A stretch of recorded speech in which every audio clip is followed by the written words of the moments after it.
33장 말씀입니다. 욥기 33장, 제가 가진 성경은 구약 793쪽에 있습니다. 우리 드라마 바이블 어플을 통해 함께 듣고 은혜 나누도록 하겠습니다. 제33장. 그런즉 욥이여, 내 말을 들으며 내 모든 말에 귀를 기울이기를 원하노라. 내가 입을 여니 내 혀가 입에서 말하는구나. 내 마음의 정직함이 곧 내 말이며 내 입술이 아는 바가 진실을 말하느니라. 하나님의 영이 나를 지으셨고 전능자의 기운이 나를 살리시느니라. 그대가 할 수 있거든 일어서서 내게 대답하고 내 앞에 진술하라. 나와 그대가 하나님 앞에서 동일하니 나도 흙으로 지으심을 입었은즉 내 위엄으로는 그대를 두렵게 하지 못하고 내 손으로는 그대를 누르지 못하느니라. 그대는 실로 내가 듣는 데서 말하였고 나는 그대의 말소리를 들었느니라. 이르기를 나는 깨끗하여 악인이 아니며 순전하고 불의도 없거늘 참으로 하나님이 나에게서 잘못을 찾으시며 나를 자기의 원수로 여기사 내 발을 착고에 채우시고 나의 모든 길을 감시하신다 하였느니라. 내가 그대에게 대답하리라. 이 말에 그대가 의롭지 못하니 하나님은 사람보다 크심이니라. 하나님께서 사람의 말에 대답하지 않으신다 하여 어찌 하나님과 논쟁하겠느냐. 하나님은 한 번 말씀하시고 다시 말씀하시되 사람은 관심이 없도다. 사람이 침상에서 졸며 깊이 잠들 때에나 꿈에나 밤에 환상을 볼 때에 그가 사람의 귀를 여시고 경고로써 두렵게 하시니 이는 사람에게 그의 행실을 버리게 하려 하심이며 사람의 교만을 막으려 하심이라. 그는 사람의 혼을 구덩이에 빠지지 않게 하시며 그 생명을 칼에 맞아 멸망하지 않게 하시느니라.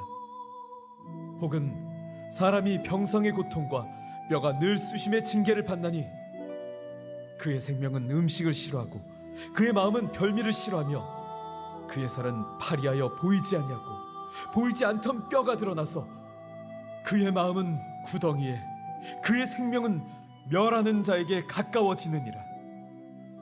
만일 일천천사 가운데 하나가 그 사람의 중보자로 함께 있어서 그의 정당함을 보일진대 하나님이 그 사람을 불쌍히 여기사 그를 건져서 구덩이에 내려가지 않게 하라.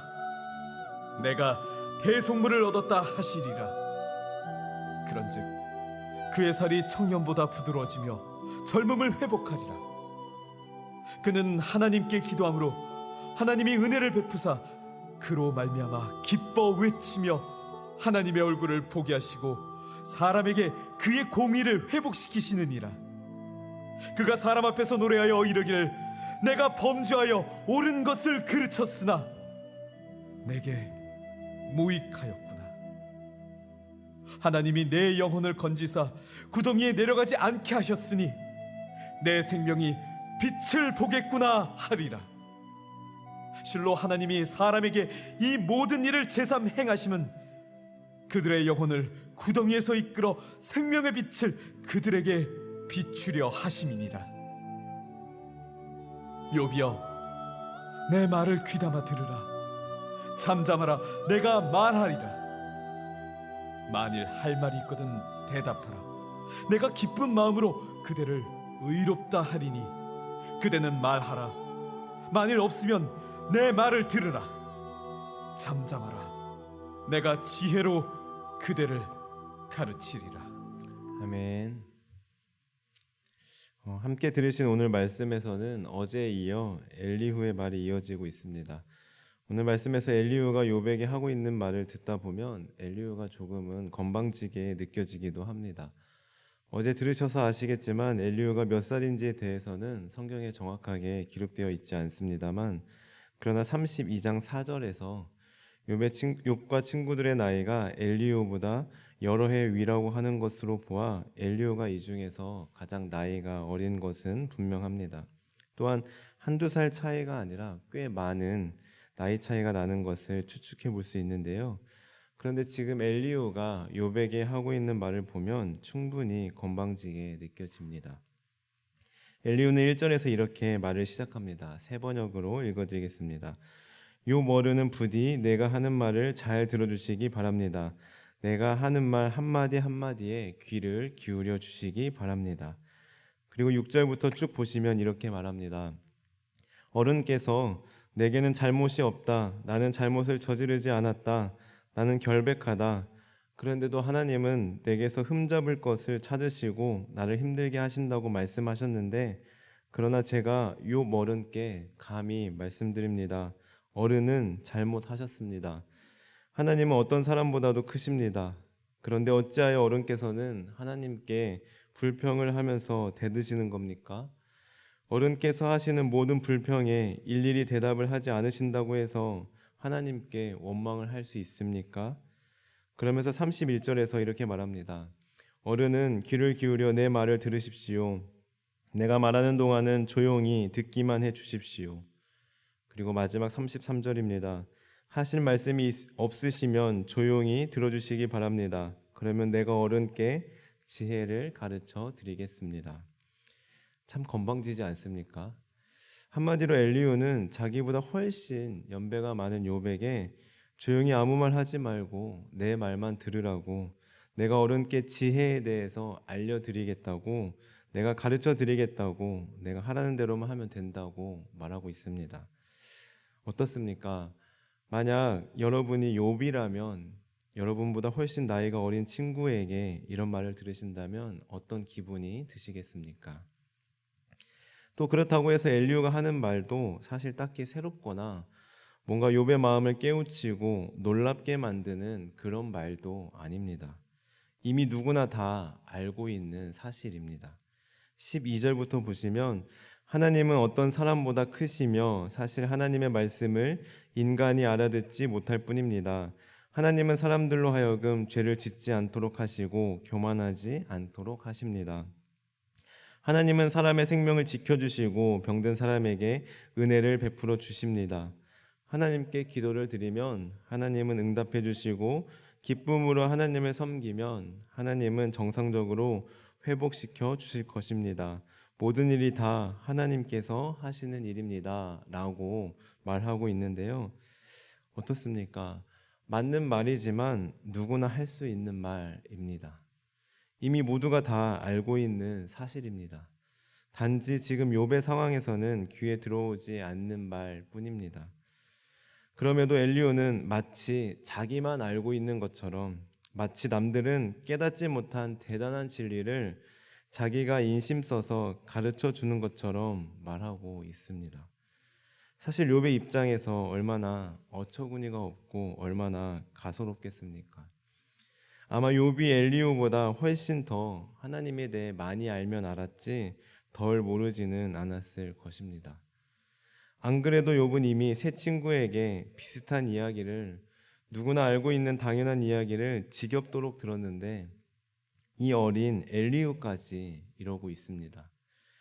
그렇다면 이제 엘리후의 이러한 모습을 인지한 채 우리의 모습을 돌아보아야 합니다. 혹시 우리도 엘리후처럼 말하고 행동하고 있지는 않은지요? 누구나 다 알만한 사실을, 누구나 다 이미 경험한 사실을 마치 나만 알고 있고 나만 경험한 것처럼 다른 사람을 훈계하고 가르치려고 하고 있지는 않은지 돌아보아야 합니다. 그래서 우리도 엘리후처럼 상대방의 경험과 상대방이 처한 상황은 전혀 고려하지 않은 채 내가 알고 있는 하나님, 내가 만난 하나님은 그 사람은 경험하지 못한 것처럼, 상대방은 믿음이 없는 것처럼 여기고 가르치려고 하고 있지는 않은지요. 그 사람을 위한다고, 그 사람을 위해서라고 하면서 말입니다.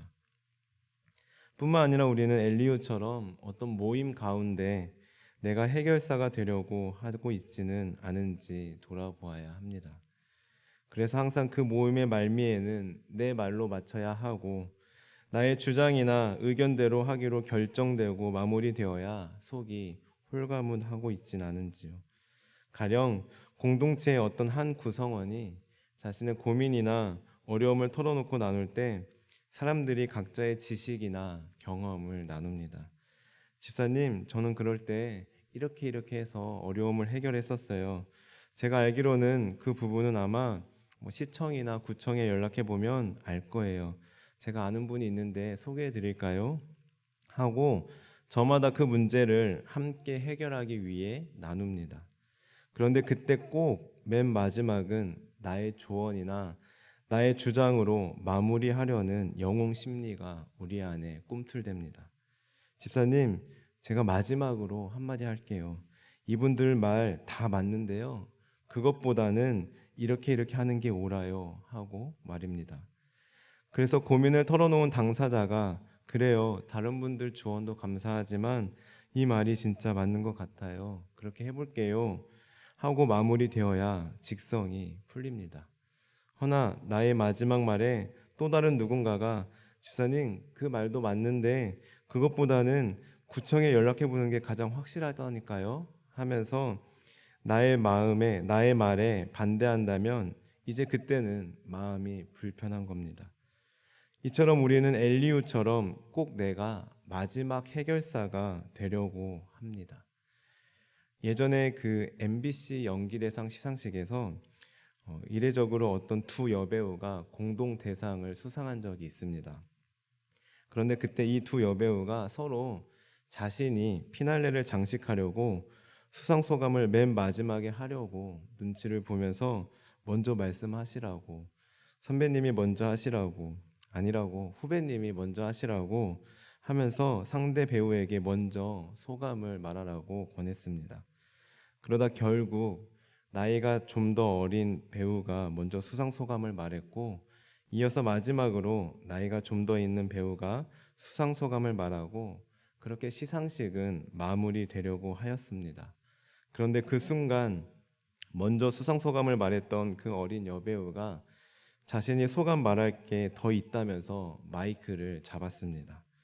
그렇게 본인이 마지막 수상 소감을 말함으로써 이 시상식의 주인공은 나다. 피날레를 장식하며 시상식의 주인공이 되려고 했던 거죠. 이렇게 두 여배우의 팽팽한 기싸움은 그때 당시 적지 않은 화제를 낳았습니다. 우리도 살아가면서 우리가 주인공이 되고 싶어 합니다. 내가 주목받아야 되고 내 주장이 채택되어야 하고 내 조언을 받아들여야 하고 내 경험을 다른 사람도 경험해야 하며 내가 제시한 해결책만이 100% 답이다라고 생각합니다. 엘리후처럼 말입니다. 그러나 그것은 지혜가 아닙니다. 33절에서 엘리후가 자신이 지혜로 욥을 가르쳐 주겠다라고 말했는데 그것은 지혜가 아니라 어리석음입니다. 교만입니다. 진짜 지혜로운 사람은 솔로몬이 구했던 것처럼 듣는 마음이 있는 사람입니다. 듣는 마음을 먼저 구하는 사람입니다. 사랑하는 성도 여러분, 오늘 말씀에 엘리후를 떠올려 보며 엘리후처럼 내가 영웅이 되려고 하는 욕심을, 내가 해결사가 되려고 하는 욕망을 내려놓으시고 솔로몬처럼 듣는 마음을 구하는 지혜로운 저와 성도님들 되시길 간절히 소망합니다. 기도하시겠습니다. 하나님, 저희들 오늘 엘리후를 통해 우리의 모습을 돌아봅니다. 하나님, 저희들도 엘리후처럼 다른 사람을 가르치고 바꾸려는 내 생각과 내 경험을 집어넣으려는 욕망이 우리 안에 있음을 고백합니다. 뿐만 아니라 내가 피날레를 장식하고 내가 해결하려고 하는 영웅 심리가 우리 안에 꿈틀대고 있음을 고백합니다. 하나님, 저희들의 어리석음을, 교만을 불쌍히 여겨 주옵소서. 저희들 솔로몬처럼 듣는 마음을 구하며 나아가는 지혜로운 사람 되게 하옵소서. 감사드리며 예수님의 이름으로 기도드립니다. 아멘.